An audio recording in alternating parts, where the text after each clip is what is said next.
जय हो। क्या बात है।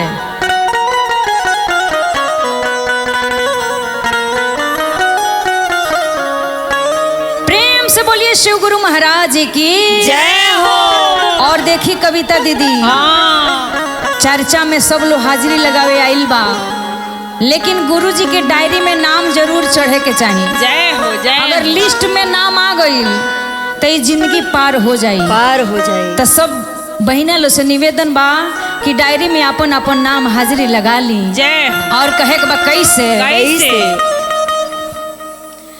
कि अरे चर्चा में चली के तू अरे हाजिरी लगा लो, तो गुरु के डायरिया में नाम लिखवा लो।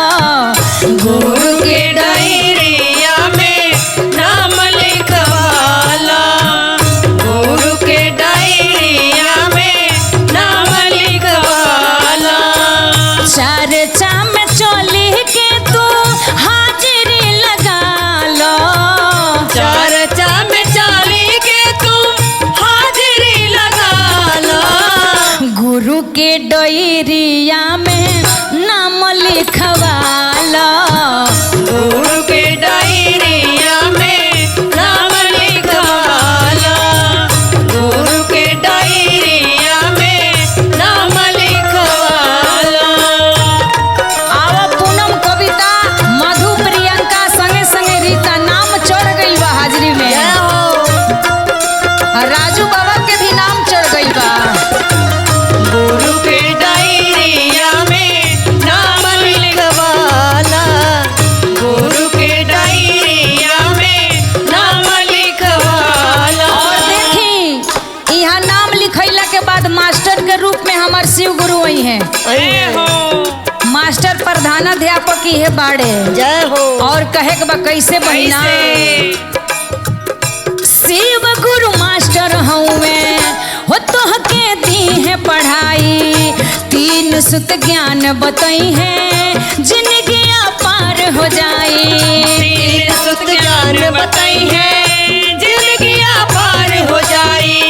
तीन सुत ज्ञान बताई है जिंदगी पार हो जाई। शिव गुरु मास्टर हूँ हो तो के दी है पढ़ाई, तीन सुत ज्ञान बताई है जिंदगी पार हो जाई। तीन सुत ज्ञान बताई है जिंदगी पार हो जाई। तीन सुत ज्ञान बताई है जिंदगी पार हो जाई। सुतल भगिया के अपना जगा लो, सूतल भागिया के अपना जगाला।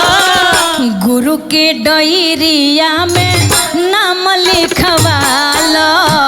गुरु के डायरिया में नाम लिखवाला, गुरु के डायरिया में नाम लिखवाला। सूरज के नाम लिखा गई, रोहित बबलू सबका नाम चढ़ गई।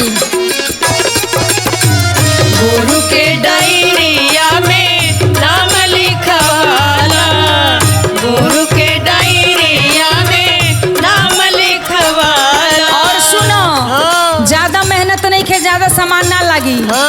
7 रुपया में काम तमाम बा। जय हो। 700 ना लागेला। और कहे के बा कैसे भांग धतूरा लई हो, पीस के खूब पियई हो, बेल पतैया लई हो, गुरु चरनिया चढ़ई हो। बेल पतैया लइहा, गुरु चरनिया चढ़ैहा। बेल पतैया लइहा, गुरु चरनिया चढ़ैहा। भांग धतूरा लई हो, पीस के खूब पियई हो, बेल पतैया लई हो, गुरु के चरण चढ़ई हो। बेल पतैया लइहा, गुरु के चरण चढ़ैहा। बेल पतैया लइहा, गुरु के चरण चढ़ैहा। मिसरी बदामवा के भोगवा लगा लो, मिसरी बदामा के मिश्री बादाम बड़ी जरूरी बा।